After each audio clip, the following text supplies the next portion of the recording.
এই ধরনের প্রোগ্রামই কিন্তু জুয়েলের সাথে লাশ দেখা হয়েছে। তখন বললো, ওস্তাদ, আমার ওস্তাদ বললো, ওস্তাদ আপনার শরীর কেমন আছে, শুকিয়ে গেছেন কেন?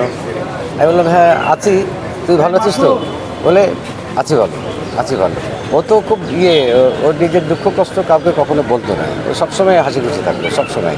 ওকে দিকে বোঝার উপায় ছিল না যে ওর ডিজিজ নিয়ে এত কষ্ট করতেছে, দেখে বোঝার উপায় নেই, অলওয়েজ হাসি খুশি ছিল। জুয়েলের সাথে শেষ দেখা, ও তো বাংলাদেশে কিছুদিন থাকতো, ইংল্যান্ডে কিছুদিন থাকতো। বিশেষ করে জুয়েলের অলমোস্ট ওস্তাদই বলা যায়, গুরুই বলা যায়, আইয়ুব বাচ্চু ছিলেন। তো জুয়েলের সাথে আমার প্রায় 6-7 বছর আমরা একসাথে কাজ করেছি। অসম্ভব ভদ্র একটা ছেলে, বিনয়ী। ও যে মাপের শিল্পী ছিল, সেই জায়গা থেকে আমি বলবো অসম্ভব বিনয়ী একটা ছেলে ছিল। গানের জন্যে গান অন্তঃপ্রাণ ছিল এবং সে একাধারে খুব ভালো ক্যামেরাম্যান ছিল। সব কিছু মিলিয়েই জুয়েল আজকে সকালে যখন শুনেছি, গতকালকে ফোন করেছিলাম, বলল যে একটু বেটার অবস্থায় ফিল করছে। আমরা আশা করলাম যে ফিরেই আসবে, কারণ অনেক দিন ধরে অনেক জায়গায় বিভিন্ন দেশেও সে ট্রিটমেন্ট করিয়েছে, স্ট্রাগল করছে। কিন্তু সকালবেলা শোনার পরে আর মনে হলো যে আর কত ফাইট করবে, ব্যাপারটা এরকম হয়েছে আজকে। আমি শুধু একটা কথা বলবো যে জুয়েলের আমার জানা মতে জুয়েল যাদের সাথে মিশেছে, যাদের সাথে কাজ করেছে, সবাই ওকে প্রচণ্ড ভালোবাসত। হ্যাঁ, ওর প্রতি কারোর কোনোরকম রাগ ক্ষোভ বা আছে বলে আমার জানা নেই। সো মানুষের দোয়া, আমাদের দোয়া থাকবে। জুয়েল, শাফিন ভাই, ওনারা তো শিল্পী মানুষ, শিল্পীদেরকে সবাই ভালোবাসে, সবাই দোয়া করে এবং মানুষের দোয়ায় ভালোবাসায় তারা যেখানে আছে তারা যেন ভালো থাকে। জুয়েল ভাইয়ের সাথে শেষ দেখা কবে হয়েছিল, এটা যদি একটু স্মৃতিচারণ করেন। জুয়েলের সাথে শেষ দেখা, ও তো বাংলাদেশে কিছুদিন থাকতো, ইংল্যান্ডে কিছুদিন থাকতো এবং বিভিন্ন প্রোগ্রামে আমাদের বিভিন্ন যে সমস্ত এই ধরনের প্রোগ্রামই কিন্তু জুয়েলের সাথে লাশ দেখা হয়েছে। তখন বললো, ওস্তাদ, আমার ওস্তাদ বললো, ওস্তাদ আপনার শরীর কেমন আছে, শুকিয়ে গেছেন কেন? আমি বললাম, হ্যাঁ আছি, তুই ভালো আছিস তো?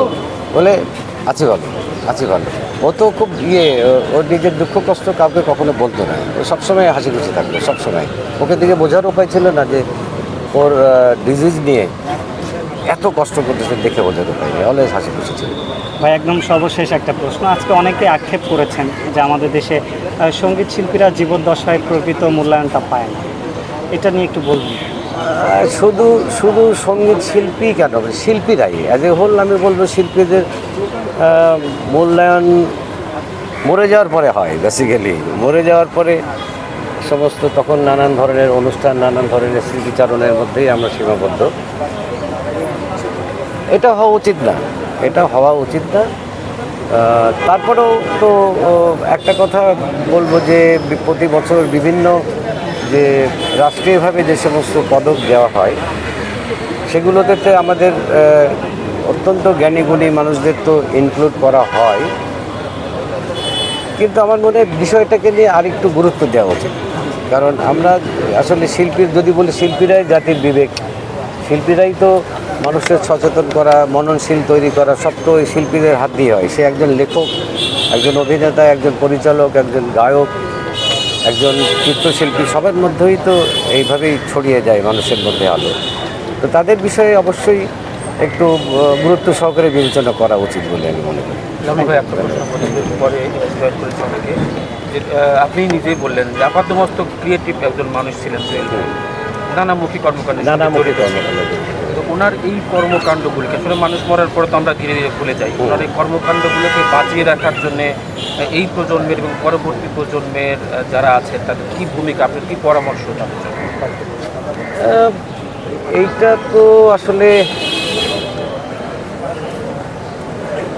ব্যক্তি পর্যায়ে উদ্যোগ নিতেই হবে, যেহেতু সাংগঠনিকভাবে এরকম উদ্যোগ যদি কোনো সংগঠনের সাথে যুক্ত থাকতেন উনি, তাহলে হয়তো সেইভাবে সাংগঠনিকভাবে ব্যবস্থা করবে। কিন্তু ব্যক্তি পর্যায়ে জুয়েলের অসংখ্য শুভাকাঙ্ক্ষী আছে, এই সঙ্গীত জগতে অসংখ্য শুভাকাঙ্ক্ষী আছে। আমার বিশ্বাস যে তারা অবশ্যই জুয়েলকে স্মরণে রাখার জন্যে এমন কিছু উদ্যোগ নেবে যেটা জুয়েল হারিয়ে যাবে না। এটা তো সব শিল্পীদের ক্ষেত্রে কিন্তু এরকম হয় যে ব্যক্তি পর্যায়ে উদ্যোগটা গ্রহণ করা হয়, পরবর্তীতে সমস্ত শিল্পী সবাই মিলে সেটাতে যুক্ত হয়। এবং আমি আশা করি জুয়েলের বিষয়টাও এরকম হবে, কারণ জুয়েলের অগণিত ভালো লাগার মানুষ আমাদের মিডিয়াতে এখনো কাজ করে। আপনারা যারা নাটকের মানুষ তারা কি ভূমিকা রাখতে পারেন এই ব্যাপারে? আমরা শিল্পী হিসেবে মানে জুয়েল আমাদের, জুয়েল তো নাটকের মানুষ ছিল না, জুয়েল তো গানের। তারপরেও জুয়েলের সাথে আমাদের যে সম্পর্ক, তার কাজের মাধ্যমে এবং ব্যক্তিগত পর্যায়ে শিল্পী হিসাবে অনেকের সাথে আমাদের অসম্ভব ছোট ভাইয়ের মতো প্রিয় মানুষ, আন্তরিক মানুষ ছিল। অবশ্যই আমরা জুয়েলের এই বিষয়ে আমরা ভেবে আমরা কিছু একটা উপায় বের করবো, কারণ আমরা তো মানসিকভাবে প্রস্তুত ছিলাম না হঠাৎ করে জুয়েল এভাবে চলে যাবে।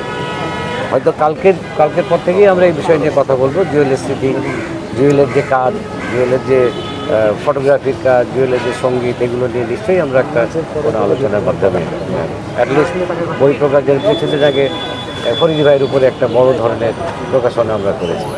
এটা একটা শুরু হয়েছে যে যারা গুণী শিল্পী, যারা সিনিয়র শিল্পী, তাদের উপরে তাদের পাবলিকেশন, তাদের কাজ এবং মিডিয়ার সমস্ত মানুষের কমেন্টস নিয়ে কিন্তু যেরকম কিছু প্রথমে শুরু হয়েছিল মামুনুর রশিদকে নিয়ে, তারপরে ফরিদি ভাইটা হলো, এরপরে পর্যায়ক্রমে একটা এই গুণী শিল্পীদেরকে নিয়ে তাদের স্মৃতি ধরে রাখার জন্য একটা ব্যবস্থা করা হচ্ছে।